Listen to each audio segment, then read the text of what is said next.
Greetings, comrades. Welcome to the first official episode of Red Library, a political education podcast for today's left.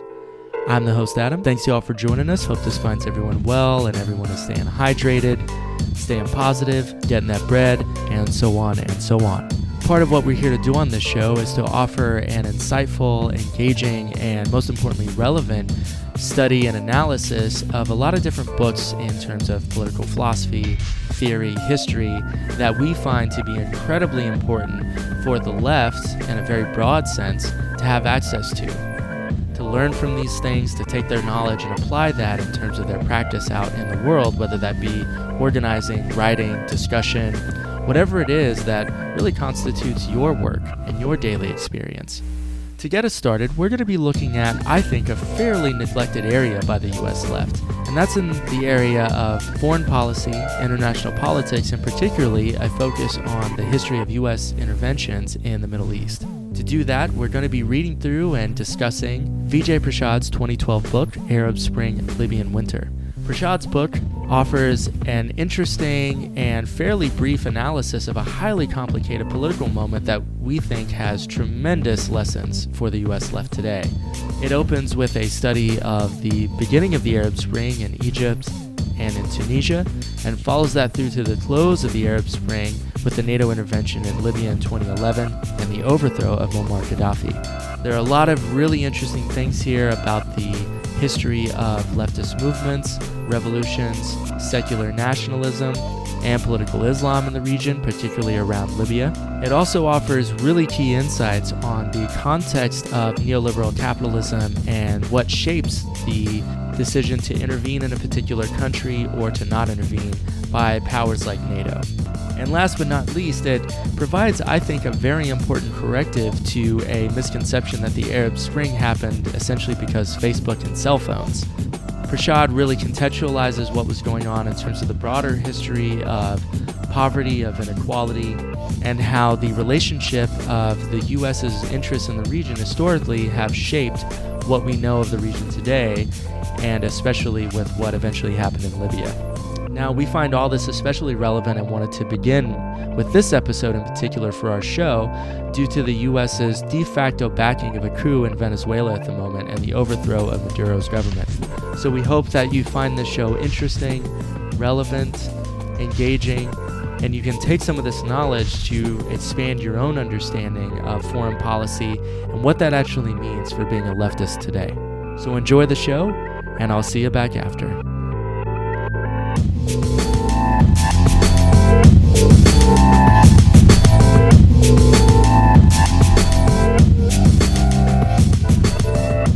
So I thought to get us started on Prashad that the very opening paragraph of the book sets everything up really well and I think is pretty interesting. So I thought we could start with just reading that and using that to open the discussion. Sounds good. Here we go.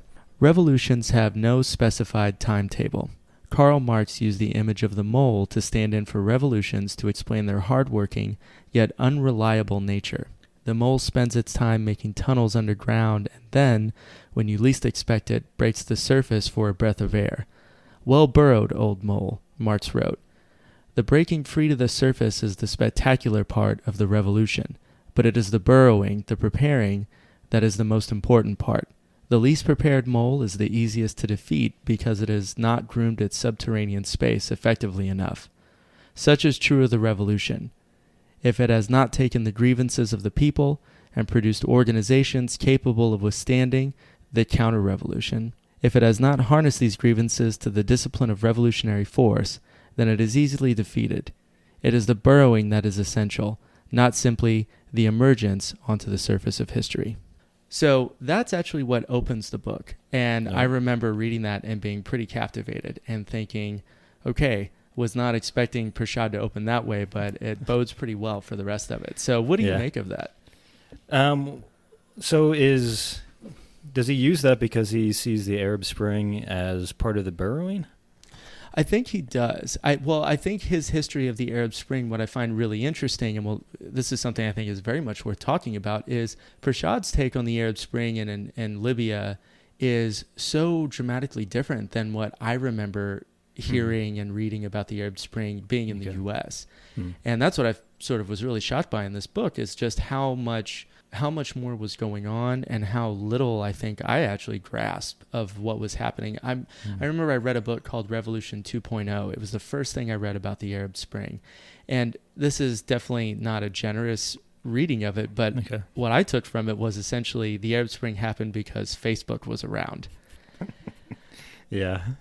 So do you remember hearing some of that narrative too, about social media was really the driver of the protests and sort of the escalation of the mobilization of people and such? Yeah, I definitely remember that narrative for it. Yeah, there was, I think that, and then there was just like the snowball effect, and those are the two things that really seemed to dominate the media coverage of it. Yeah, and so for me, reading Prashad's book was a big corrective for that, because for him, I think those things were pretty inconsequential. And really what was driving all of this were, I would say, kind of two other things. One, the general alliances, international kind of relations between the U.S. and with the different powers in the region and the Gulf states in particular.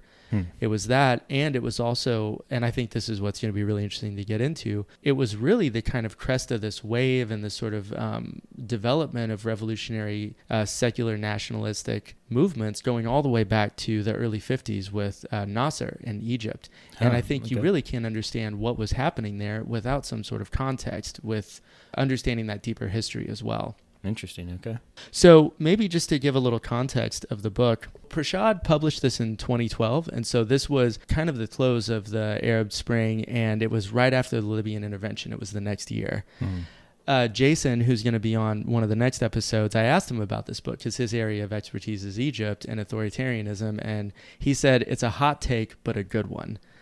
So I thought that was actually a pretty, it seems like a pretty spot on analysis. Prashad really wants to look at the start of the Arab Spring, which was in Tunisia, which I don't even remember that being the case. I just remember hearing about Egypt first, and spreads across the entire region. And it's going to end with the humanitarian intervention by NATO powers in 2011 in Libya. So that's the general period we're looking at. Okay. A couple of other things I just found kind of ironic and also sort of disgusting. The name of the various operations for the Libyan intervention, one was called Operation Freedom Falcon, and the other was called Operation United Protector. Of course, yeah. And I don't know who comes up with these phrases, but I thought those were both equally atrocious. I think part of what's really interesting here as well is to look at the way that Obama continued the pursuit of the Libyan intervention despite congressional denial. And he was really pursuing that even up to Qaddafi's death. So, and for anyone that doesn't remember, Muammar Qaddafi was essentially the autocratic authoritarian ruler of Libya for going all the way back to 1969, which we'll get into as well. So we're going to look at sort of Tunisia and Egypt, moving over to Libya. And while there was a lot of other stuff going on, I think those three nations are going to be the ones that we're really going to focus on.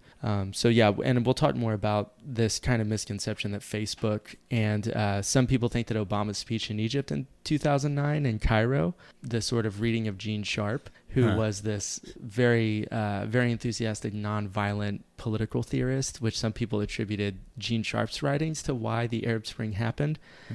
But again, all these things I think are really fascinating, and hopefully will provide a much richer analysis of what was actually going on. Cool. Yeah. So, and I think one cool thing is also, I've heard Prashad mentions that the Arab Spring was also called Arab 1968. So it's also going to have resonances with May 68 in Paris and the global uprisings around that time.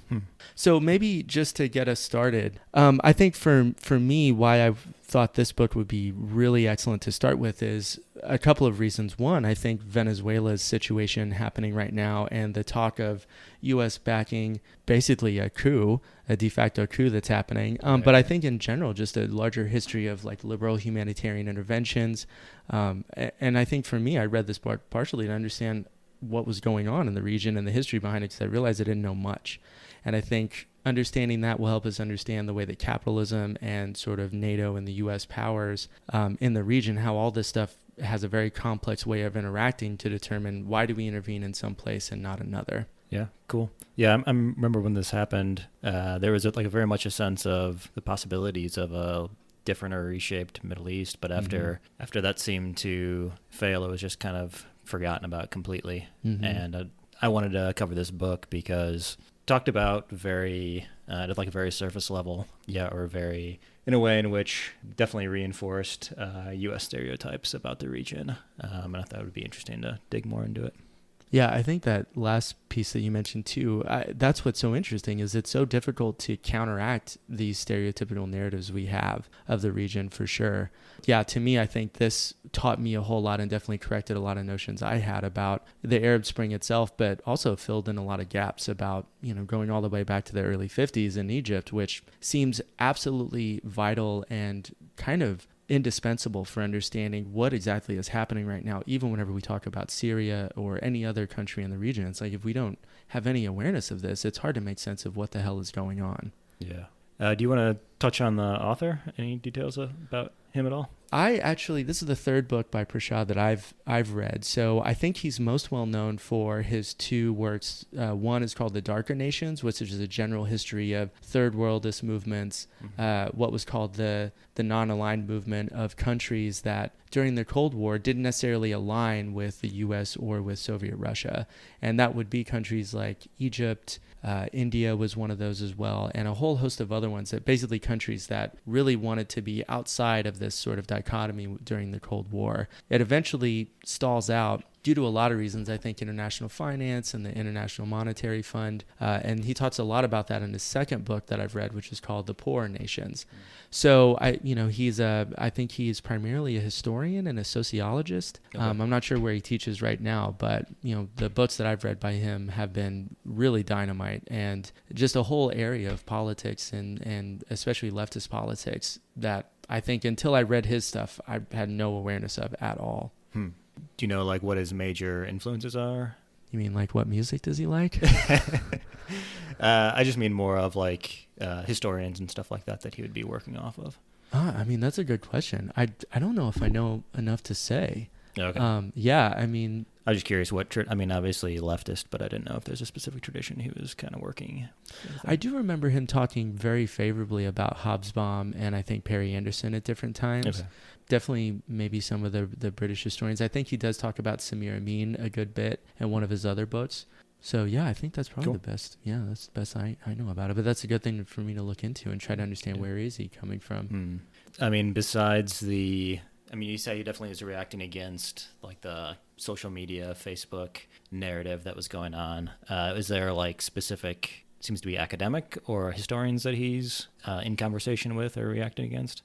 My impression is not so much like academic historians, but more of kind of like the journalistic accounts of what was going on. Yeah, the book I mentioned, Egypt 2.0, was written by, funny enough, someone who was credited with helping to start the Arab Spring and the Tahrir Square occupation in Egypt. Well, it turns out that he, from what I remember, worked from Google and actually was in the States or maybe in Britain at the time. He wrote this book talking about his central role in the Arab Spring, mainly because he was just sending people Facebook messages, half a world away.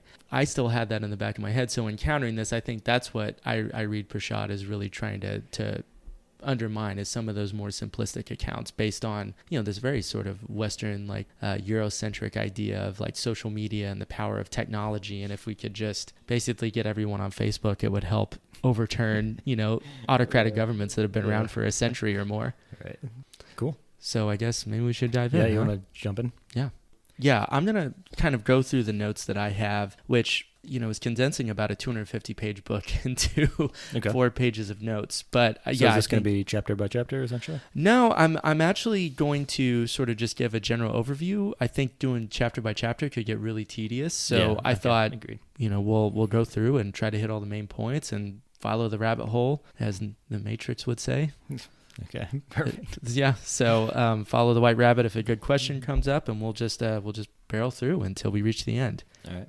Kind of what we were mentioning and talking about at first. So I think what Prashad's book offers in the main corrective, especially for someone on the left in the U.S. wanting to understand what was happening. And one thing I do want to come back to is what you mentioned about how this has disappeared from memory, it seems. I don't even remember this happened in 2010, 2011. But since then, I don't remember anyone on the left that I've ever encountered really talking about anything related to the Arab Spring at all. Yeah, it feels like it's been several years since I've heard even people reference it or mention it. Yeah, so maybe as we kind of like go through this, we can kind of talk about why maybe it seems to have kind of just disappeared so fast, considering how, this was an absolutely historical set of events that occurred.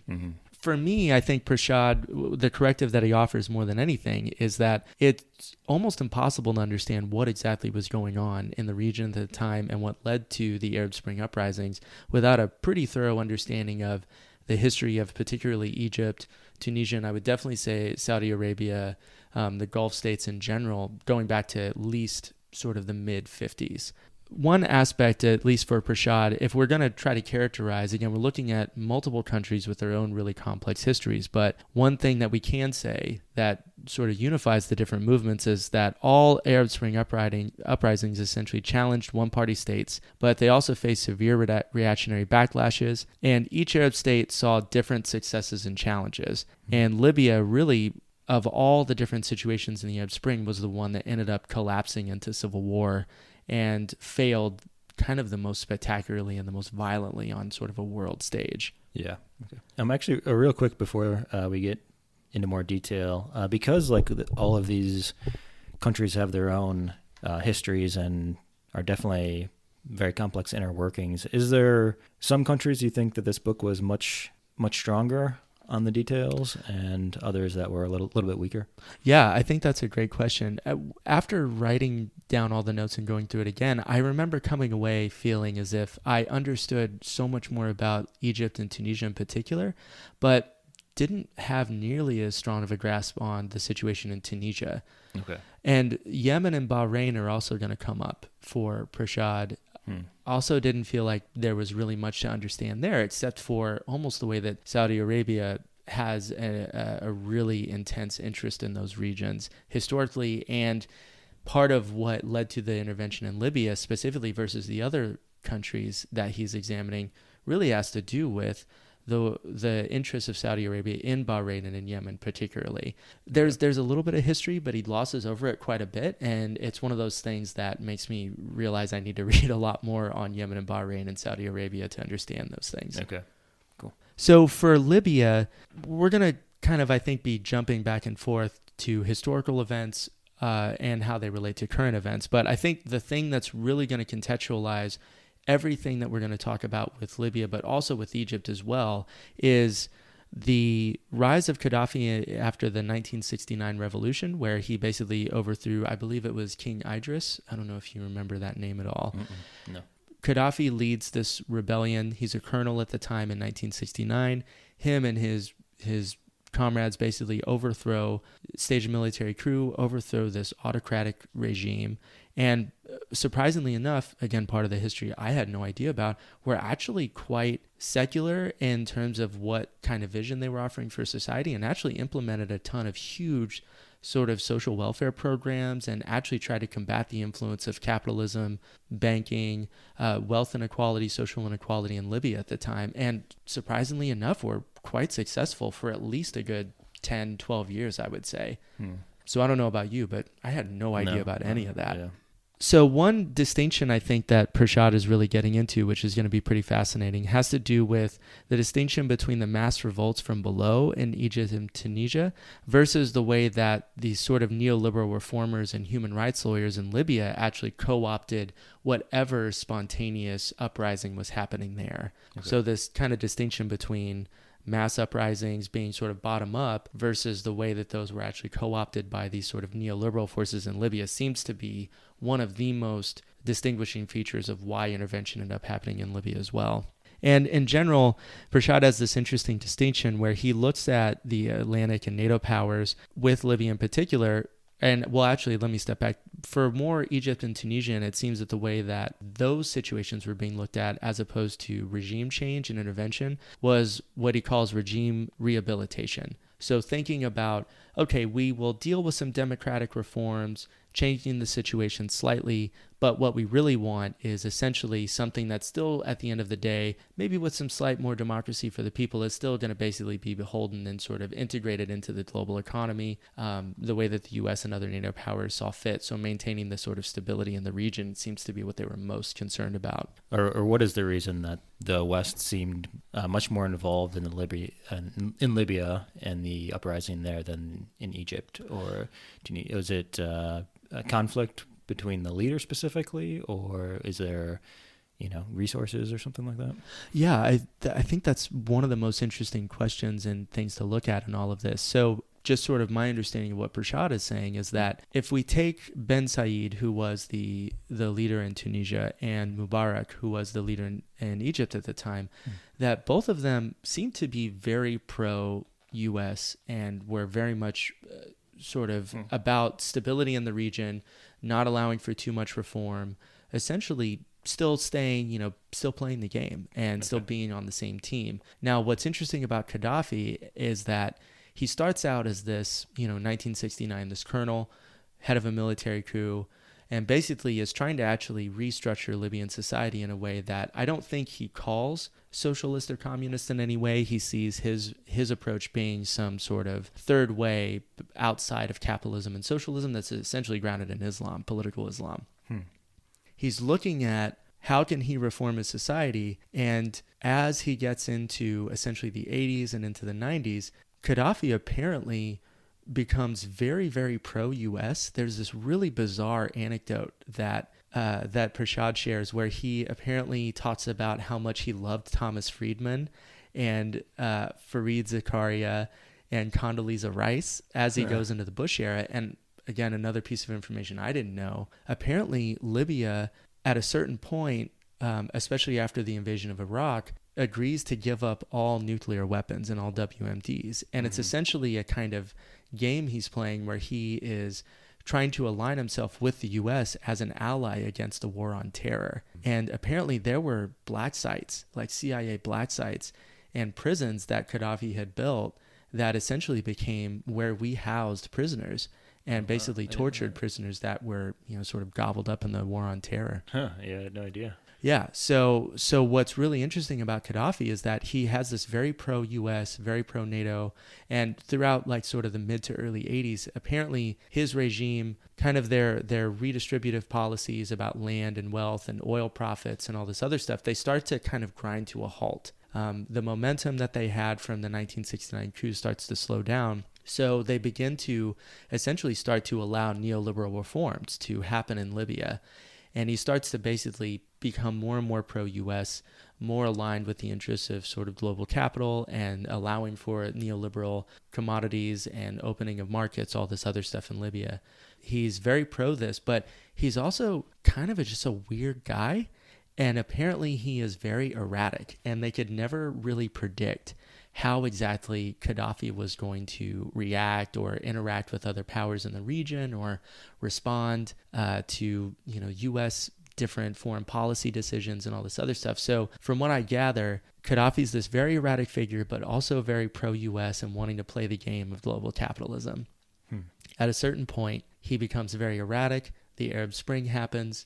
There's an uprising in Libya, and also, I guess, increasingly through the 80s and into the 90s and 2000s, he became increasingly authoritarian. And it seemed as if for his own population, he wanted to essentially redistribute all these different resources and the oil profits and make things more equal in society, but not allow any sort of corresponding democratic reforms to go along with them. Finally, there's this uprising, and the rebel forces essentially turn much more militant than they were in Egypt or Tunisia. There's basically engagement with military struggle. They get access. Apparently a bunch of generals defect over to the rebels at a certain point and get access to things like military jets, tanks. They're staging attacks on ports and like major shipping areas. Yeah, I remember when that was going on, yeah. Yeah, so from my understanding, that essentially is what drives and I think another thing for Prashad is he essentially sees part of what we'll get into is kind of there's these four factors, and one of them I think he cites as sort of being number one is essentially Libya's oil reserves. And he basically, this is something we can maybe talk about, is does he have this idea that essentially, if you have oil, it equals intervention. And as much as I love all the memes about, if someone spills some olive oil, the U.S. troops show up, I think it can lead to a pretty reductionist sort of understanding of something as complex as military intervention and the way that sort of the historical trajectory of these things have played out. Was it during the 80s that there was a lot of tension between the U.S. and Libya? Yeah, it does seem there were some. One of the things that I want to learn a lot more about is during the 80s, prior to him, Qaddafi sort of starting to become more pro-U.S. and basically conceding to some of the U.S., like there was an embargo on Libya because there was a lot of tension between them and Chad, their neighbor country. Okay. And essentially there was this really interesting thing called the Toyota War, which essentially was basically just an out-and-out military conflict between Libya and Chad. And I think part of what was happening is there was accusations of genocide and human rights abuses, and so there are, embargoes, there are sanctions, and part of what Qaddafi eventually does, and part of the neoliberal reforms that started to happen were essentially agreeing to make amends in some way, take responsibility for some of those events that happened in Chad, and basically allow for sort of some type of economic reforms to come into place, partially as sort of a response to that. So I think that was, from my understanding, that's what led up. That was the tense period, and then eventually that's sort of how Qaddafi started to relax those tensions. Okay. Related to all this, I think part of what, the real question to be explored here through Prashad's book is trying to explain what it was about Libya and Qaddafi, who was a firm supporter of the U.S.'s war on terror, like why exactly intervention happened there while nothing happened in Egypt and Tunisia, but also in Syria as well. At least some sort of out-and-out, full-blown, there wasn't necessarily, there was a talk about like a no-fly zone in Syria for some time, right? But did that ever actually get implemented? Do you remember? I don't think that it did. Yeah, there was definitely talk. I remember specifically around the election, because I think Clinton was advocating for a no-fly zone. So yeah, and I think that's one of the interesting things about Libya compared to Syria is like there absolutely was a no-fly zone, something that I think, the way that actually got approved, which was basically the U.S. putting pressure on South Africa and some of these other countries to basically vote for intervention and vote for this no-fly zone is pretty interesting. Kind of related to that, one of the things that Prashad really focuses on as why did this intervention happen in Libya is that there was pretty much a straight up deal between the Saudis and the Gulf states to silence dissent in Yemen and Bahrain, and essentially to help them do that, they agreed to give the votes in the UN for the NATO-led intervention in Libya. Okay, so it was like essentially if they would vote for intervention in Libya as long as they were given some sort of free rein for Yemen? Saudi Arabia and the Gulf states, there were also, these Arab Spring uprisings in Yemen and Bahrain. And basically part of the deal that was cut was essentially say, let us use our military, our sort of domestic forces to basically squash these uprisings. And if you give us carte blanche to do that, we'll essentially back this NATO intervention in Libya. Gotcha. Okay. I think for Prashad too, again, coming back to the relationship about resources and oil in Libya and the political significance of how the neoliberal reforms in the country sort of set the stage for this really bizarre, really interesting relationship between the U.S. and Libya from like late 80s, early 90s, all the way up to the intervention. Maybe just to kind of move into specifics, let's talk a little bit about Egypt and Tunisia. Apparently in 2010, part of what was driving the very first Arab Spring uprisings in Egypt had a lot to do with actually a food shortage. Again, this is part of that history. I had no idea this was even part of the equation. So in 2010, the IMF, the food price index, leaped by 30% and grain prices leaped by 60%. I guess that Egypt was also getting a lot of their grain from Russia, and there's a Russian wheat. Basically, the harvest is just decimated, and it gets reduced by a third around the same time. So there's a massive, massive drop in the actual grain and food resources in Egypt, and apparently hunger and inequality really sort of explode around this time. Whenever we start talking about food inequality in the region and how this is going to drive the Arab Spring in Egypt in particular, we already have to start contextualizing this and thinking about historical developments as well. Gamal Nasser, who was the sort of secular nationalist Egyptian, maybe he was a colonel whenever he also staged his coup in the early 50s in Egypt. So whenever Nasser comes into power, he was really focused on supporting bread subsidies. Prashad has this interesting discussion about what was called the democracy of bread. in the region at the time. So they were very focused on making sure that there were adequate food resources and supplies for the population, and that was sort of seen as a stabilizing force for whatever their other sort of social reforms that they were trying to pass through as well. So after Nasser, the person who took over for Nasser, whose name is Sadat, he actually essentially bled the economy in the 1970s. And there was a lot of history about this, and I didn't take a whole lot of notes. I didn't know if it'd be super specific for us, but apparently in 1977, something that Sadat did was what Prashad, I guess, has called and has been called other places, the bread intifada. And essentially it led to, I think, a huge sort of uprising, political dissent, political sort of turmoil in the region, again, over the amount of bread and the food resources that were available. Yeah, so this kind of historical necessity and the importance of food resources and bread in particular in the region, and how that actually is apparently the sort of key driving force in Egypt in 2010. Again, not Facebook, not social media, nothing like that. We're, surprise, surprise, we're coming back to talk about very brute sort of material things about how much food do people have, how much inequality is there in the region. And obviously, we are going to have to talk about oil reserves and oil resources in the region as well. So another interesting thing that Prashad is kind of hitting on is that he's talking about how Egypt and Tunisia actually don't have the same vast oil reserves that Libya does.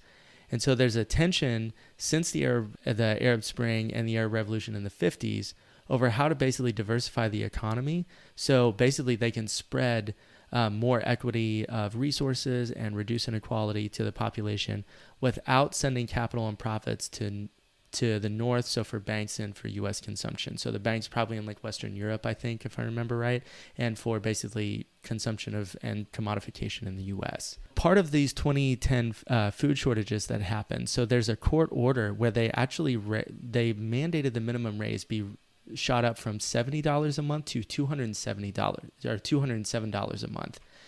So essentially they try to mandate, some sort of corrective for this, huge situation of inequality and starvation. And then inequality just skyrockets after this point.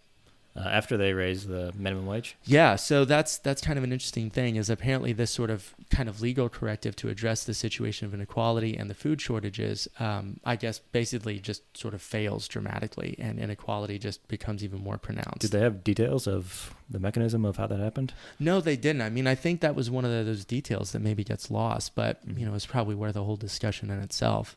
And was this food shortage region-wide? Was basically all the regions in the Arab Spring affected by this, or is this mainly Egypt? From my reading, I think Prashad is really focusing on Egypt and maybe Tunisia in particular. Okay. Yeah, and I think that's one of the things that suffers a little bit, this being, a very lengthy and substantial hot take, but a hot take nonetheless, is maybe trying to condense so much history into 220 pages. That's one of those details that gets lost. One interesting kind of catalyzing moment here has to do with a man in Egypt who was named Mohammed Bouazizi. Do you remember this name? You ever heard of this guy? No, it doesn't ring a bell, actually.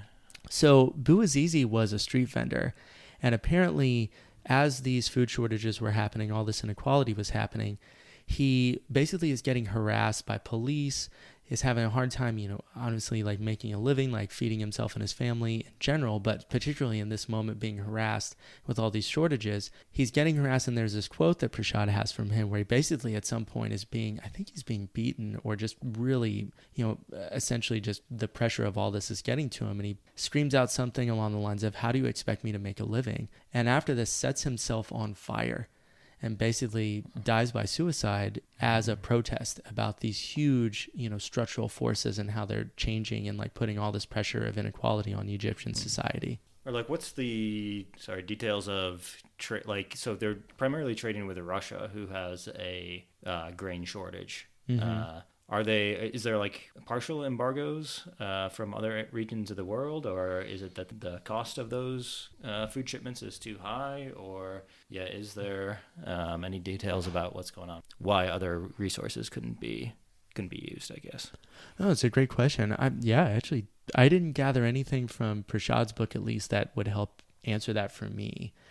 It's sort of just kind of stated that there's inequality in the region. Part of it is because of the food price index skyrocketing, and essentially there's a famine in Egypt, or not a famine, but basically just, reduction in crops, and then essentially this is the impact on Egypt. In terms of what other resources or options they had, I don't think I could say. I definitely didn't get anything from Prashad's book about that. Okay. Yeah, no, I mean, that's a great question. I think that's what maybe the strength and the strength and the weakness of this book is, that it's really short, it's really easy to grasp, it's very straightforward, but you do miss out on obviously maybe some of these other details that would help flesh out the situation and all the sort of structural factors a little bit more. Yeah. Okay, let's talk a little bit about sort of the U.S.'s perspective and relation on this. So one of the things that, going back to the difference between Libya and Egypt and Tunisia, is that Hillary Clinton and Sarkozy in France were very supportive of Ben Ali and Mubarak in Egypt. And Obama apparently was consulting with the Saudis on democratic transition in Egypt at this time, which I think is just a completely bizarre thing and definitely speaks to what the U.S.'s interests are and these sort of historical alliances. Democratic transition, or like reforms in Egypt, and Obama decides to talk to the Saudis about it, who essentially almost immediately after this are going to basically crush dissent in Yemen and Bahrain. We talked a little bit about Nasser, and just to flesh that out a little bit more, Nasser comes to power via coup in the early 50s. And one of the interesting things about how Egypt has developed historically is that Nasser essentially goes to war with Israel in 1967. And part of how he had to finance that war, there's a whole history of Nasser and Nasser's sort of relationship to the U.S. that I think is worth, doing an episode on by itself. But apparently Nasser was essentially bleeding the economy in Egypt to support the war on Israel. And I think in the early 70s, he essentially, he stalls out, has to leave office and returns, but essentially never sort of gathers the momentum that he did in, the late 50s up through the war with Israel in 67. My impression of Nasser is that in his prime, during his presidency, during the late 50s, Nasser was just flagrantly not playing the game that the U.S. and Great Britain wanted him to play. And he captured Suez. I mean, he retook Suez, right? Yeah, absolutely. And the shock that sent through the international scene in terms of the upsetting of just typical relations of the U.S. to countries in the Middle East or Southeast Asia was just absolutely traumatic. The interesting thing, from my very vague understanding at the time, it was definitely much more of a conflict with the UK, and the US was just kind of starting to get involved in the region, but at that time wasn't that involved in stuff that was going on yet. Yeah, I think that's right, actually. Yeah, so maybe it was the UK that was primarily. Okay. Yeah. Yeah, I mean, I think, I don't know, I have a sense that maybe at this point, this is when the UK probably is pressuring the US to get more involved in the region. No, I think that's right. I think my understanding is part of how the whole situation with the Suez Canal really impacted the US was kind of the US's view on what was happening in the region sort of as a whole. Apparently there was this really sort of bizarre thing where the US interpreted Nasser as being a socialist and saw his coup as essentially the overthrow of an autocratic regime and the installation of some sort of like socialist communist government in the Middle East, right in this region that's so rich and so vital for kind of global capital at the time. Well, what's really kind of fascinating about this is how wrong the US was. Nasser and a lot of the other developments, especially in Yemen in the 70s as well, there's this huge push to basically overthrow and sort of reform. Well, not even reform. I mean, these are like violent revolutions that are happening in the name of some sort of secular nationalist kind of idea. So essentially, relaxing kind of more conservative social reform, social policies, all this stuff. I mean, there's a story, I think it was in maybe Iraq or Yemen, I can't remember which one, but there are pictures during the 1960s and 70s, and there are no veils being worn. I mean, it looks as if you were looking at some sort of region in the U.S. at a particular time because of how drastically different the society was actually functioning under this secular nationalist kind of idea compared to what we think of now. I mean, this is another, to me, huge corrective for me to read this particular history, is to understand, part of why the region is so turbulent and part of why the U.S. has kind of consistently intervened and the U.K. has consistently intervened is because they felt so deeply threatened by these secular nationalist movements. Some were socialists or communists, some not. But the terror of that was just so deep in how they reacted that essentially the U.S. meaning did whatever they could to try to undermine those things. And then, then we would be talking about the Dulles brothers and like CIA and overthrow of Mohammed Mossadegh in Egypt and all these other sorts of issues. I mean, it seems pretty par for the course that the U.S. would interpret everything through communist influence. I mean, this is essentially the same reason why they overthrew the Iran in 53 or whatever. Yeah. So I mentioned Mossadegh. That was Iran, not Egypt. Yeah. Mm-hmm. I think that the British tried to get them involved, and I think Eisenhower said no initially, and then they put in terms of socialism, essentially, that this was like a communist revolution, and the USSR would get like control over the region, and then that's when the U.S. decided that it was worth it to try and fund the coup. Yeah, I mean, some of the history about the Dulles brothers around this is really fascinating of exactly that essentially if it was about oil and the nationalization of the oil fields in Iran, then basically Eisenhower didn't want to have anything to do with it. But yeah, once the word socialism is mentioned, then basically it's like send in everything we got, or like basically send Kermit Roosevelt over there to basically stage a coup. Yeah. So going back to Nasser, U.S. interprets him as being socialist, and that this is a huge upheaval in the region, basically the ascendance of a socialist government, and right in the middle of this region in Egypt. Well, what's really fascinating is Nasser is more accurately described, I think, as some sort of secular nationalist reformer. And he actually utilized the military and the police to impose all these decrees that were essentially criminalizing the Muslim Brotherhood and communists. So he was quite repressive against socialists and communists in the region. So yeah, yet again, very, very different than how the U.S. actually interpreted what was happening. So in 2011, whenever the revolts start happening in Egypt, they're essentially going after sort of this history of the Sadat regime that basically went even further right after Nasser. So there's this sort of trajectory of Egypt going further and further right as Nasser leaves power and Sadat takes over. And so that's part of, kind of what we're understanding with Mubarak and everything else, is that there's a pretty clear trajectory of this sort of rightward push in Egypt. And when you say right, you mean authoritarian? Do you mean like capitalist? Like what do you, my understanding is definitely more authoritarian and also much more agreeable to the interests of capital, or at least keeping stability in the region and not allowing too much to change. Okay. And one person who's going to come back sort of later on in this, which I think is pretty interesting, is actually Nasser's son.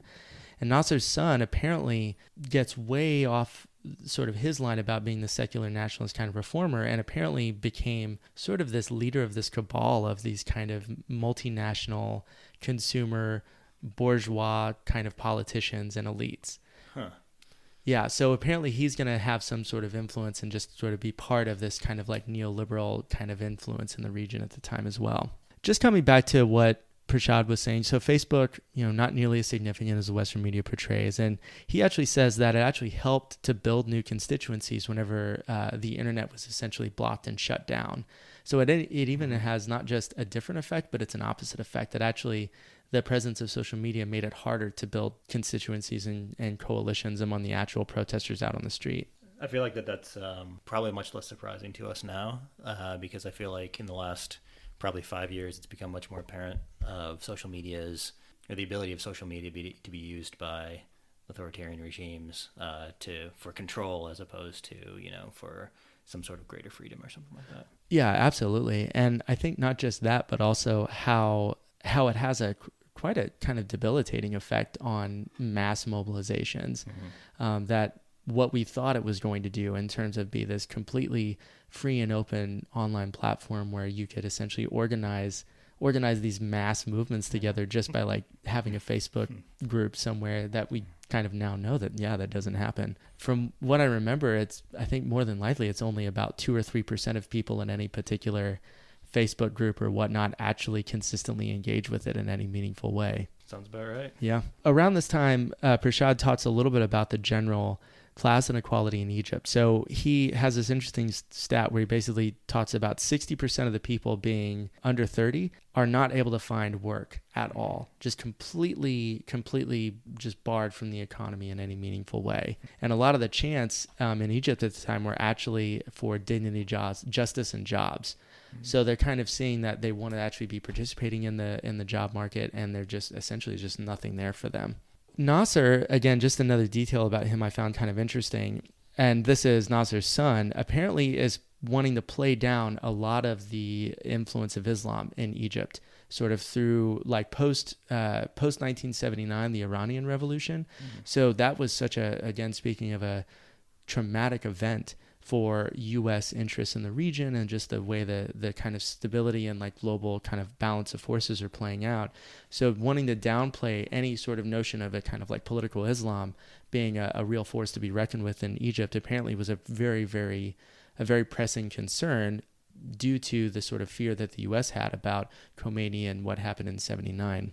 Do you know briefly the history of Sadat was also secular? Is that correct? Yeah, that's my understanding. Yeah, there wasn't a whole lot about Sadat, but from my reading of Prashad, I don't think that Sadat really was any sort of like Islamic cleric or anything like that. Wasn't really pushing for any sort of kind of primarily Islamic approach to government or sort of restructuring Egyptian society. So when does Islam as a political force return to Egypt then? Well, so I guess it was there for quite some time in the Muslim Brotherhood being sort of its main face, but okay. But Nasser, I guess whenever he comes to power along with the communists, is trying to suppress political Islam and basically was quite repressive on the Muslim Brotherhood. This whole thing about 1979 in Iran, the clerics coming to power, that essentially they had been sort of in the background since the kind of secular regimes in Yemen, Syria, Iraq, Libya in 69 whenever Qaddafi takes power. But part of the interesting history here is that they're operating in the background, and whenever the 1979 Iranian Revolution happens, it seems to come out of nowhere. It seems to be what feels like the past coming back in this completely unexpected, really strange sort of way. No one thought it was going to reemerge because of this huge secular nationalist kind of push in the region. There's this really fascinating history about these Islamic sects battling Marxism and radical nationalism, but they were using Bolshevik party techniques to build their organizations to help them actually build enough power to challenge these secular nationalist forces in the region. And I thought about writing down a lot of these names, but I thought this would take an hour to go through. But apparently this sort of relationship of how to either combine political Islam and Marxist ideas or to distinguish them entirely from each other and see political Islam as a equally relevant and powerful alternative to Marxist ideas or secular nationalism.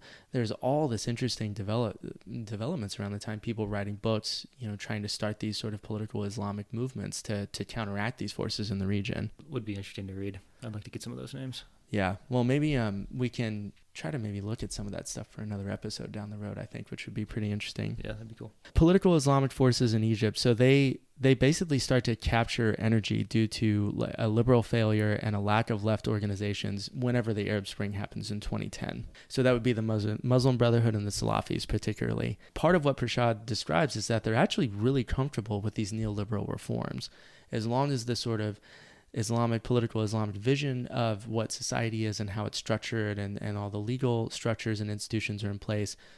Capitalism and neoliberal capitalism can sort of operate quite easily in that environment. And a couple of details, just sort of filling this out too. Apparently trade unions in Tunisia and workers and peasants in Egypt played key roles in the uprising. So again, these are mass movements of laborers, of workers, of peasants. Again, very different than I think the picture we had here, which was mostly young people, very probably, bourgeois, middle class, educated. But Prashad's telling you this is that, again, it's a very genuine mass uprising from the bottom, from the lower classes. So just a particular date on February 11th in 2011. So Mubarak leaves Egypt after Saudi and military backing can't stop the mass uprising pressures. So again, they're starting to have fears about what's happening in Yemen and Bahrain, and there's escalation of repression of those movements by the Saudis in the Gulf states. So there's this kind of starting to be this really interesting kind of balance, and there's starting to be real fear that this is going to spread and it's going to topple all these historically autocratic governments. This is where, surprise, surprise, our old friends, the CIA, step in. So do you remember anyone named Frank Wisner? Does that name ring a bell? It sounds vaguely familiar, but yeah, couldn't place it. So Frank Wisner was essentially kind of the U.S.'s bagman that went to Egypt to basically try to smooth things out, to influence Mubarak, to help allow for some sort of reform to meet the needs of these mass uprisings without a whole lot of actual significant change in the region. Now, Wisner is a really interesting character because his grandfather was also a member of the CIA and helped throw the Arbenz government in Guatemala in 1954 and Mossadegh in Iran in 53. Wonderful. So I think that's what's also an interesting part of the history here is that the CIA's involvement in South America, Central America, and in the Middle East, this is something that has never really stopped. It may not be as visible in terms of brutal backing of dictators, overthrow of governments in plain sight, but they're still there. They're still influencing the region. They're still there trying to shape the way that these sort of mass uprisings are developing in a way that's going to be very conducive to U.S. interests. So another interesting thing about Wisner, and especially since we're talking about the era of the war on terror and post 9/11, so he also was the architect for the framework of the U.S. turning a blind eye to torture during I guess it would be George H.W. Bush's regime. So he was also involved with the first Bush and was basically helping to kind of minimize any sort of actual concern about torture and war on terror that was even happening then. Okay. And I guess he was also part of the setting up of the extraordinary rendition programs to Egypt after 9/11 with that same apparatus of torture that was utilized during Bush 1's presidency. Okay. So again, the kind of connection here going back all the way to the 50s, but how this starts to play into the CIA and sort of interventions in foreign governments is, it's pretty strong.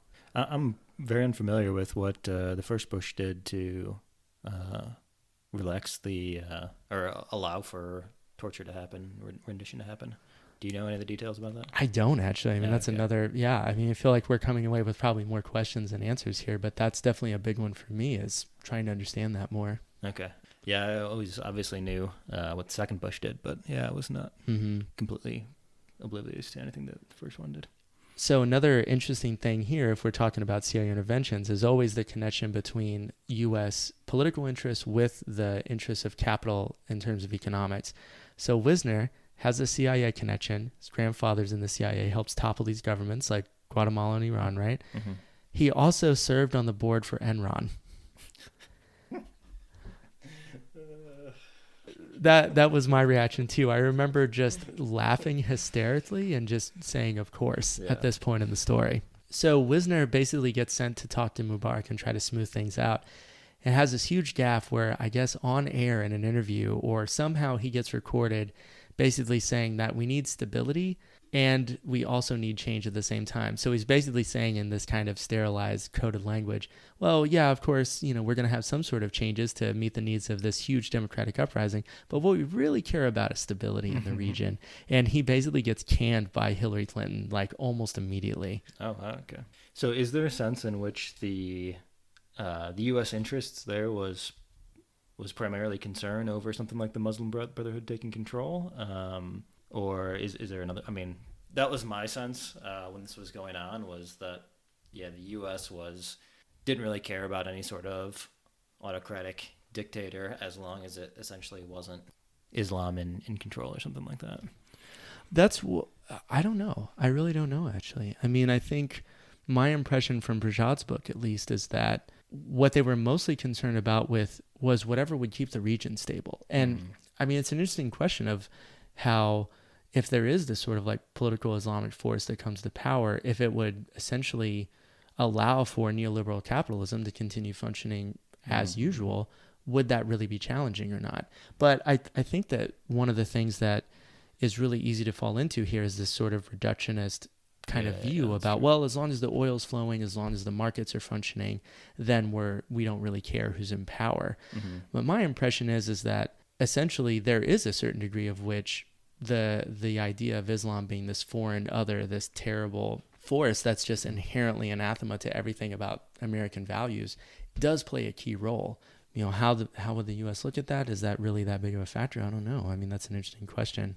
I mean, if something like the Muslim Brotherhood, it does genuinely represent some form of like democratic power, I think it's also much more difficult for foreign governments to influence those type of movements than it is for like just a single autocrat that you can bribe or coerced through other means and stuff. So I think there's probably that concern as well. Yeah, definitely. And I think if especially there's a huge constituency that can put pressure on that government where it's guided by some other forces that are much more sort of loyal to a vision that's outside of just sort of economic interests, I think, that is going to be, well, this might go back to Qaddafi, right? That it's harder to predict how they're going to react.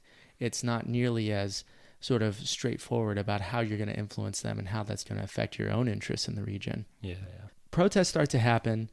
And one of the things that Prashad discusses is the way this really scared the hell out of the U.S. and Israel, essentially because they saw the Muslim Brotherhood sort of taking control of the protests because from what Prashad sees as a lack of kind of real substantive leftist organizing that could have also, basically sort of led that protest or like helped shape it in a particular way. Is U.S. and Israel basically like become scared that essentially if we're going to see these uprisings basically put some sort of political Islamic groups in power, then essentially Israel is going to be potentially surrounded by these, not any sort of like secular kind of nations, but these very radical political Islamic nations that are going to essentially threaten them and surround them on all sides. Mubarak eventually, sort of due to this pressure, leaves. He kind of abdicates power, and who takes over for him is an intelligence officer that is very sympathetic to the U.S. and Israel named Suleiman. Apparently, he starts to build prisons for Muslim Brotherhood members. Let me step back. I think that Mubarak built those prisons, and essentially those are the prisons that essentially become the CIA-backed torture sites after 9/11. So again, there's this sort of way that Egypt has to be stable also to help support the war on terror. And they have to be this place where things like torture and extraordinary rendition could happen in a way that isn't going to be subject to, the same laws as inside the U.S. Just to kind of talk about Israel and sort of what Prashad sees as being the four pillars of U.S. foreign policy in the area. So number one is going to be reliance on the region for oil. Number two is that the allies in the region must stand firm with the war on terror in the U.S. Three is that Arab nations have to prevent radical movements in their own population. And then fourth is going to be to circumvent Iranian revisionism, that's in quotation marks, against the status quo. I think for me, that's kind of the heart of how Prashad's trying to explain everything that happened. And, really kind of distills a lot of all these different details we're trying to discuss. If we take these four different sort of pillars of U.S. foreign policy that Prashad's using to explain all this, one extra detail just to kind of make sense of this historically and try to encapsulate some of these different things is, for example, the way that Iran from 1952 to 1979, so after Mossadegh is overthrown and the Shah is put into power, that Iran essentially becomes a kind of bulwark against any sort of like secular nationalist interests in the region. So Iran basically serves as a check on Nasser and basically the UAR of Syria and Egypt. And the UAR is the United Arab Republic. Okay. And basically that's something that Nasser essentially initiated, and again, coming back to the fact that the U.S. read him so wrong, that was actually done to eliminate the influence of the Communist Party. So that was essentially a tactic to kind of reduce the potential for some sort of like more radical leftist moment. And essentially after the Iranian Revolution, that sort of bulwark against kind of secular nationalist and like then political Islamic forces in the region basically shifts to Saddam Hussein in Iraq.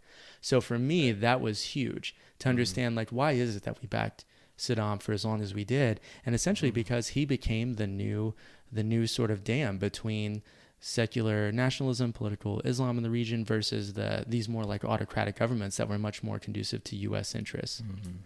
And so not long after this, Hussein basically becomes sort of, our number one boy, our best boy in the area. And essentially we start to basically funnel high-tech weaponry to him, and then the Iran and Iraq war starts from 1980 to 1988. And I think at some point that's going to be worth doing an episode on by itself. Definitely. I'd like to. If we look at all these different developments, the Gulf Cooperation Council, which was basically functioning like the Arab NATO, and this includes the United Arab Emirates, Bahrain, Kuwait, Qatar, Oman, and Saudi Arabia. So they also basically become the main group of nations that are very conducive to U.S. interests. And they're basically domestically repressing Arab Spring uprisings in their areas. And now I think sort of just taking all this together, we can start to finally move into exactly what happened in Libya as well. So Libya didn't get hit with those same bread shortages that we talked about with Egypt. And the reason why is because Qaddafi had basically implemented a centrally planned economy after the 1969 revolution. So Prashad discusses how he could sort of absorb the shock of these different sort of food shortages by basically much more control over the economy and them not being so dependent on markets. But the uprisings in Libya are not about food and inequality so much, but about repression and sort of democratic expansion of rights for their citizens. Now, the rebel forces who eventually overthrow Qaddafi with the NATO intervention's backing and air support, essentially those were a broad coalition, and they didn't appear to have wanted any central command from NATO or from internal sources. So that's kind of an interesting thing, is the way that like they actually seem to be whatever sort of spontaneous internal to Libya sort of force that they had and momentum, that definitely does get taken over by from above from these neoliberal reforms who were much more conducive to NATO's intervention, is Prashad's story. Qaddafi's revolution in 1969, just to go back to that a little bit, it succeeds with very little resistance due to the corruption of the previous regime, and there was a long history of colonial interventions. Qaddafi takes power, he takes charge of the oil fields, he ups rent to multinationals like Standard Oil, sets up a revolutionary command council, so he massively increases literacy rates, expands welfare programs for citizens. He tries to redistribute wealth and land through the 80s, but again, basically the pressure of how huge this project was, essentially the state and the whole momentum behind it just dies out very quickly in the 80s. And a lot of this, I think, for Prashad has to do with the actual cost of what it would be to redistribute wealth and land throughout Libya at this level. And so I think whatever momentum Qaddafi had, once the sort of realities of how to do this long term set in, basically just completely grinds to a halt. To sort of counter this, Qaddafi begins to centralize the state apparatus much more strongly. At least for Prashad, he sees that the inefficiencies of Qaddafi's bureaucracy that he set up and the lack of decentralization is precisely what sort of stopped the momentum, that it just sort of like kind of collapsed under its own weight. And I mean, one thing I think if we're talking about Qaddafi, we do have to mention is the Green Book that he published, which essentially for him, was his way of carving out a different perspective, a different way forward than sort of any kind of particularly capitalist or socialist direction, because again, we're talking about the core of the Cold War here. And so to everything going on in 1969. So he, again, was another nation that was trying to find a different way forward. So his book, The Green Book, basically focuses on tribe and tradition instead of democratic expansion. So returning more to these sort of more kind of older tribal forms to essentially structure society. And he basically dismisses any sort of communist or capitalist vision for what he calls his third universal theory. Because he relies so much on these tribal conflicts, there's a lot of tensions that underlie his sort of revolutionary vision for Libya. And the East in Libya essentially becomes separate and very much unto itself and very, very suspicious of his regime. And in response to the failure of his economic reforms, he basically makes a deal with the IMF and the neoliberal reformers. Part of why he did become more amenable to this is essentially a way to try to solve the problem of his own reforms, basically stalling out. So he makes peace with the U.S. to lift the sanctions that the UN put on him for the war in Chad that we had discussed, and basically to help him deal with political Islam as well. So Libya announces dismantling of WMDs, and then Bush voids all the outstanding claims against Libya. And there's a bunch of books that come out. I think I had mentioned about how really laudatory he was of the West. He also apparently really loved George Soros, which is really interesting. So that's something maybe you can use to mess with people on the alt-right or conservatives. Didn't he? I thought I had like a vague memory of like, didn't he like do some trips to the U.S. and stuff like that, and like meet with some leaders and shit like that? Or I might be thinking of something else. I think he did. I remember there was some weird thing about he set up this huge tent in like the backyard of the White House or something. Do you remember this? Oh, that sounds really vaguely familiar. So I think one of the things that Prashad is really kind of baffled by is exactly, even if you consider all these big sort of economic political drivers, he seems very perplexed why Qaddafi was so so full of praise and kind of admiration of the U.S. Just to kind of go back to some of the reforms. So he basically proposes to turn over the oil profits to the people. Okay. And that essentially allowed the neoliberal reformers to pass consumerist and privatization policy in 2007. So again, they start to like gain more and more power. Now, once the uprisings happen, and essentially, well, I guess let's step back. So those neoliberal reforms kind of set the stage for what happens when the uprisings start, and that's February 2011. But once they do start, the ground war very, very quickly. Qaddafi essentially orders the Libyan Air Force to start attacking Benghazi and the rebels. So the National Security Council basically freezes all arms sales to Libya and sets up an embargo. And then at this point, this is where those high-level military officials start to defect, and the rebels basically start staging military operations against Libyan military targets. So this starts in February 2011, and by March 14th, the rebels already have the upper hands in most of the cities. And even if the Libyan military could sort of push them out, I think Prashad's view is that they wouldn't have actually been able to really hold down power and really hold those cities any longer. So there's a lot of claims of genocide that come out against the rebels. So there are all these claims of genocide that are starting to come out. So Qaddafi's basically accusing them of genocide. And then there's starting to be pressure from the Gulf states and Saudi Arabia, and those appear to be the decisive factors. So again, coming back to the Gulf states and Saudi Arabia's interest to repress their own Arab Springs really become sort of this real leverage point to basically set up the NATO intervention. One of the interesting things here, the same way that the first Iraq War was seen as kind of the main way that we could exercise this sort of ghost of the past of Vietnam, right? What Prashad discusses is the way that Libya was seen as a way to wash the stain off of quote-unquote humanitarian interventions following Iraq. So part of why that intervention, the sort of kind of deeply ideological function it served, was basically to prove that humanitarian interventions were still noble and good and worth pursuing in some way. On March 14th, rebels have the upper hand in the cities, and then on March 19th, basically the French forces essentially begin the military intervention in Libya. And so they're basically joined by coalition forces, and they start to strike at armored units in the south. They start to attack Libyan air defense systems.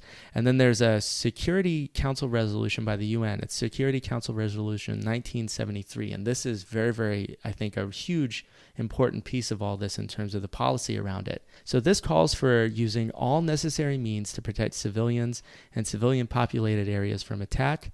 It imposed a no-fly zone over Libya and immediately called for and withstanding a ceasefire of the actual conflict, and also really wanted to strengthen the travel bans on members of the regime and basically freeze all of their assets. So this Security Council resolution is really kind of this decisive moment. One of the interesting things about this resolution, it essentially stated that if there is any sort of evidence or, there's some way to provide a case that there's some sort of genocide or human rights abuses in any particular country, the UN can basically authorize an actual military intervention in that country to any degree necessary. It's very vague. It says for as long as necessary and with whatever means necessary to stop those human rights abuses. So again, the way that this kind of gets codified even at the UN around this idea of we're going to intervene for this sort of liberal humanitarian purpose, I think is really, really formalized here. At this point, another interesting character sort of walks onto the stage named Khalifa Hifter. Now, again, our old friends, the CIA, come back into the picture at this point. So Hifter was a CIA-backed colonel that actually participated in Qaddafi's revolution in '69. But he actually gets sent back to Libya in 2011 and is basically sort of supported by the CIA to take control of the rebel forces. So Hifter's sent back, takes control of the rebel forces, and I think around this time, a lot of the air support starts to come into play as well. Okay. So the bombing campaign basically is also described as like a shock and awe campaign, and it wasn't being called a war due to there being no U.S. ground troops. Right. And so, so basically, we can intervene as long as we're bombing the hell out of this place, but as long as there are no boots on the ground, this isn't a war. Yeah. Americans, as long as there's no boots on the ground, they're fine. Yeah. We can bomb all we want. And I think the strategy here was to try to really separate Qaddafi and isolate him from the sort of general political sort of establishment in Libya. And Prashad has an interesting sort of conversation at some point about how this is actually really similar to what happened with Milosevic in Yugoslavia. So it's a very similar tactic that's being taken. Now, around this time, speaking of sort of these claims of genocide, So the liberal intervention is kind of justified on these grounds, but there's also a claim of a huge genocide. Around this time, there's all this discussion about we're going to intervene and try to help overthrow Qaddafi based on these ideas of like genocide and human rights abuses, right? And this sort of authoritarian leader. Well, there is a claim against the rebel forces that essentially the NATO, the intervention and the bombardment was supporting, that was called the Tawerga Massacre. And this essentially was an ethnic cleansing of a town of about 30,000 of mostly black-skinned Libyans. So an interesting part of all this is this sort of deeply kind of racial divide within Libya of sort of more light-skinned Libyans versus the dark-skinned Libyans. Claim of ethnic cleansing in this town, so 30,000 people are basically forced out, particularly due to their racial identity. But of course, there's no investigation of this then. There's never been an investigation of it now, but I think technically this would qualify as a war crime.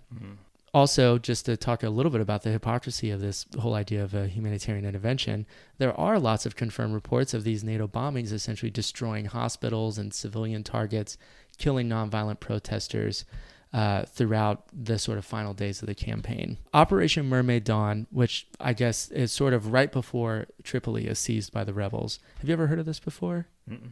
So it's a huge bombing campaign, like massively catastrophic. And I think Prashad even mentions that kind of the idea behind this bombing campaign was to basically make the Qaddafi regime go insane to some degree. So that was the level of bombing and the kind of shock and awe that they were trying to implement here. So basically, they start this catastrophic bombing campaign. Reports of a lot of peaceful activists in the cities against the actual bombing campaign were there and apparently were killed.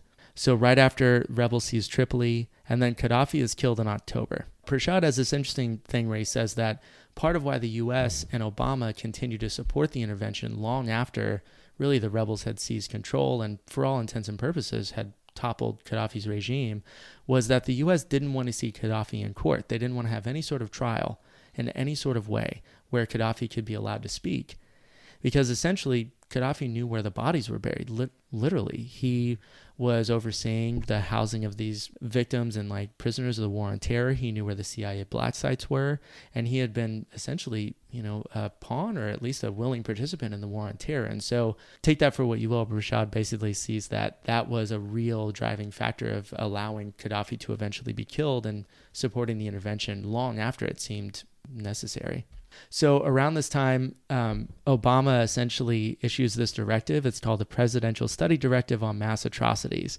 And kind of like what we were saying, this basically says that the core justification for any kind of intervention is going to be essentially you can prove that there's sort of human rights abuse. It really also says that part of why we have to intervene in human rights abuses is because, one, it's a moral outrage, but two, it's a national security concern. And I don't know about you, but I find that just very strange and vague, and I'm not sure what to make of that. Yeah, that's, I guess, bizarre language to be using for humanitarian intervention.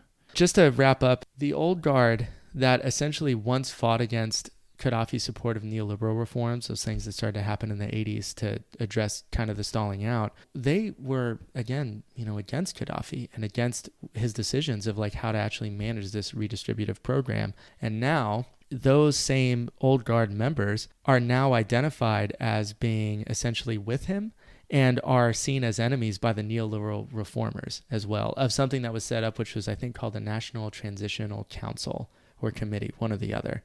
So again, just a weird sort of back and forth between these two different different forces in society, and how once the intervention happens, sort of who used to be the enemies of Qaddafi now become his friends de facto because they're against these neoliberal reforms. After Qaddafi's death, Prashad also discusses this interesting newspaper story, which basically describes that there is a scramble for Libya's oil reserves. And he kind of likens that to the way that during the early colonial period, how there was the scramble for Africa, the scramble for Southeast Asia, and these sort of like colonial, just ruthless sort of campaigns in the region. And he kind of likens this in some way to an echo of that. And basically reports that not too long after Qaddafi's death, there was a report, I think from a source he had, that the NATO countries were essentially receiving oil flows at a sort of payback arrangement. They get the oil, they'll pay it back later for regime change services, as how it was described. Okay, that was a lot of detail. Yeah. That's a whole lot of detail. Thanks for going through all that, though. Yeah, that's very interesting. Yeah, very interesting, very, very complex. So maybe just to bring things to a close and wrap things up, I don't know, based on sort of everything we talked about, and again, there's so much probably we could have talked about even more. Right. I don't know. I mean, what do you take from all this? What sort of lessons would you say you I get thought it from this?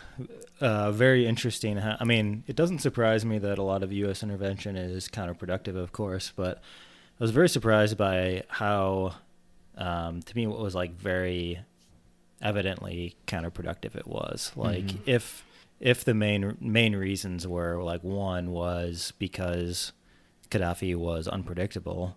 I'm not sure who they were expecting, like who were they planning on taking power that was going to be like more amenable to U.S. interests than someone like Qaddafi. So I have a hard time imagining them being so short-sighted to expect there to be, a much more pro-U.S. ruler. And if the other reason is to rehabilitate some sort of, idea of humanitarian intervention, I don't know, it just seems very bizarre to overthrow what seems to be a pretty useful regime just in the service of that, which didn't seem to work very well. I mean, obviously, before we had this discussion, I would have said that most interventions are pretty foolish, and this one comes off even much more so than I would have expected from the very beginning.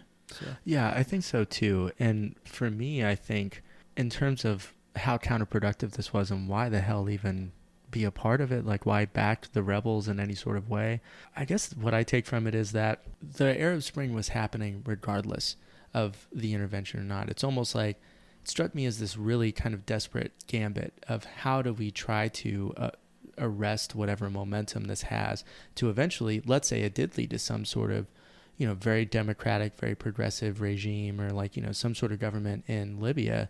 And maybe that was almost the real terrifying thing. I mean, I guess going back to Nasser, right, this is what I think it's you have to have the whole picture here to really understand what exactly was going on, because with Nasser, you can see how anything that resembles something that is being interpreted as being socialist, communist, but even maybe just very progressively democratic in a sort of liberal way that wants, more equal wealth distribution and redistributing of land and oil profits or whatever, that if you see anything that's going to challenge that and the momentum is there from the Arab Spring uprising, I don't know, maybe it was seen as this is the best we can do in this situation. Yeah, I don't know, it just still seems like there's a logic to what the U.S. seemed to do with Mubarak in trying to create some sort of stability or foster some sort of compromise to where the ruling party can still stay in power. But yeah, it just seems so counterproductive in Libya. And I am curious because just my general sense of what was happening at the time, there did seem to be and maybe historically understand it as well, that like France has definitely has historically had like a lot of influence in that region. And since you had mentioned French troops being some of the first, is there some discussion that maybe it was France that was much more, that was kind of doing deals with the U.S., and they were the ones who really wanted to push much more for Gaddafi's overthrow? Yeah, that's a great question. I mean, I know that France figures and Sarkozy figure prominently at different points in Prashad's book, but how much they were really pushing things behind the scenes, I think, is very vague. Okay. And maybe that's a criticism to be had of this book, is it almost falls into this kind of like U.S. exceptionalism, perhaps, of, the U.S. had so much influence on the region that they become sort of the dominant force and everything else pales in comparison. And again, there's so much more detail here that I think leaves me with more questions than answers. Yeah, I mean, I definitely don't want to pretend like I'm, pushing it off on France or something like that, but I mean, it seems so. Well, we don't have any French listeners at this point, so I think if you want to put it on them, I mean, that's fine. Well, no, I mean, I have no trouble believing that the U.S. Both, does things for their own reasons all the time.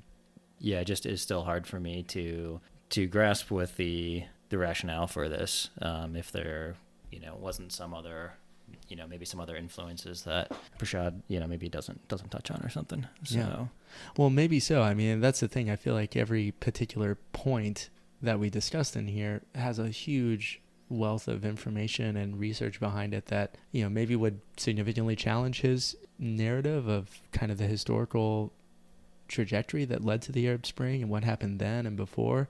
Yeah, I mean, it's one of those areas where, you start pulling a thread and then you feel like, I mean, there's just so much here. I mean, maybe that's part of the reason why there's such a blind spot about this stuff, especially for people on the U.S. left. I mean, we're not really educated to think critically or to even really know any details about politics in like North Africa and the Middle East and any other region that typically has been sort of under the boot of, imperialism and colonial violent oppression and all these other things. I will say I found his, I guess, like 4 principles of U.S. intervention in the region to be pretty helpful and pretty interesting. So I thought that was definitely a good detail. Yeah, and I think that one of the things, too, that really, really helped sort of expand my own way of understanding this, and maybe this is kind of a relevant thing, and one of the lessons to take from it is how you can't really understand the U.S.'s support of Israel. You can't really understand the way that we interact with the situation in Syria, or why do we continue to support Saudi Arabia, right? We talk about this, about Yemen and the horrible famine in Yemen now. I don't know about you, but prior to reading even a little bit of this history of why exactly Saudi Arabia is being supported as sort of this check or this kind of bulwark against these sort of other forces in the region, these other political developments, whether they be socialist, communist, or, political Islam or whatnot. Well, I guess political Islam, to some degree, that's what we turn a blind eye to with Saudi Arabia, right? How they're seen and why we continue to support them because of the check that they place on these other more progressive leftist developments that have happened in the region. To me, I think is one of the most shocking things I've sort of started to learn about in the recent, maybe the last year even, just understanding that. So I don't know. I mean, I think we can talk all about, yes, like obviously, we want, withdrawal of support from Saudi Arabia, but I mean, to have any sort of meaningful call for that, I think necessitates that we understand, well, why are we supporting them in the first place? What other sorts of parts about this particular book would you say are, maybe for you going to continue to be relevant, or you feel like, are going to change your own way of thinking, or something you could take into? And I mean, definitely one other thing that I want to understand, is definitely like the materialist aspect of it, of like just the food shortages, and this understanding that, I mean, I'm sure it's probably an oversimplification, but the idea that pretty much any famine in the 20th century and after is a result of political measures and not necessarily like some sort of environmental disaster or something like that. And so to understand both what was happening with food shortages, and whether it was short term enough to where like, markets just didn't respond or weren't able to respond in time, or just normal failures of the market or something like that. And then also Qaddafi's, attempts to, or foreseeing that and trying to work around it as part of his like reforms, to like, either stockpile or something like that he did. I don't know. I found those to definitely be an aspect of this history that I had never heard before. Yeah, same here. I mean, that was really kind of mind blowing to me. And I think one of the pieces that I'll take from this that I think is so important is that if you are interested in any sort of like redistributive program of, the wealth of a society and land, essentially what is the necessity of these sort of democratic reforms that have to go along with it. And if you do centralize authority to make those reforms happen in some sort of like bureaucratic apparatus, will it always eventually lead to this kind of stagnation? And I think that we talk about that, and I think it's a trope that, you critique the history of the Soviet Russia, and, some even aspects of the Chinese Communist Revolution for the way that the bureaucracy or whatnot sort of ended up stalling out and becoming this sort of parasitic force on any sort of revolution. But the fact that that same question, at least by Prashad, is posed for Libya's situation, I think is really astonishing to me. I never would have thought that, because I never heard anything about that situation in the first place. Yeah. What about for you? What are, particular things that you would take away from this, or the most memorable aspects of this? I think for me, and this is maybe just sort of a intellectual curiosity I have, is this whole relationship between Islam and Marxism in the 60s and the 70s in this whole period, and the way that they were sometimes could be apparently combined, but at other times were violently sort of separated in some ways. So I think to me, that's a whole development of, Marxist thought with this, one of the great religions of the world. And what does it actually look like whenever you combine this sort of religious vision of society with a vision of some sort of like communist socialist society? And how do you reconcile those two? Can they be reconciled? I don't know. It's an interesting question. And it's, again, this whole area of history that, even being on the left, I think it's very easy to completely just not dismiss, because I don't think anyone's doing it consciously per se, but just this whole gap that we have about, oh, well, there was some attempt to combine Marxism and Islam during this particular period. And the fact that until reading Prashad's book, I had heard little bits and pieces, but I can't ever say I knew a single detail about it. And I think that's, there's relevance for that today. If we really care about understanding, the history of, let's say a country like Libya or Egypt or whatnot, and understanding that in a way that doesn't just fall prey to sort of these kind of simplistic, in some sense, like kind of like ideological products of being in the U.S., I think you got to start somewhere. You got to start at least trying to understand what happened and what the history is. And for me, I don't know. I can't think of a better book to really help me with that, to get started. Are there any things that stuck out to you, or any criticisms that, any things that he missed that stuck out to you, or any criticisms that you would have that you kind of wish he would have either spent more time with, or you just felt like he kind of dropped the ball on? I don't know if I would say drop the ball on. I definitely wish I would have come away knowing and understanding the Tunisian situation as well as I felt like I knew and understood, or at least started to understand, Libya and Egypt. Okay. And I do think there are probably a lot of people who would say his sort of really putting oil as the primary sort of driver would also be critiqued, as maybe potentially being a little too sort of vulgar and materialist. But I don't know. I think there's a balance that has to be taken there of sort of, you can emphasize oil necessarily without being a vulgar materialist.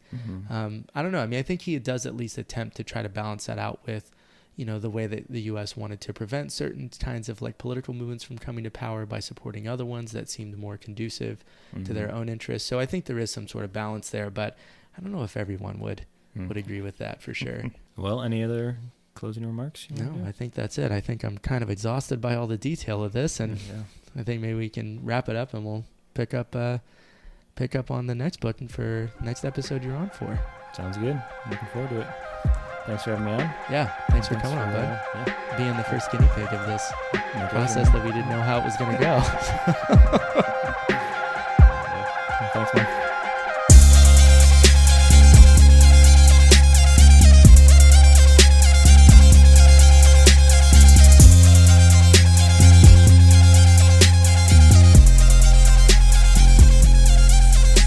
All right, everyone. Thanks for joining us on our first official episode of Red Library. Hope you enjoyed the discussion. We got a lot out of the content, out of Vijay Prashad's excellent book, which I would highly recommend you read. I want to thank my most excellent comrade, Don, for being such a great sport and coming on our first episode to talk with me about this excellent book.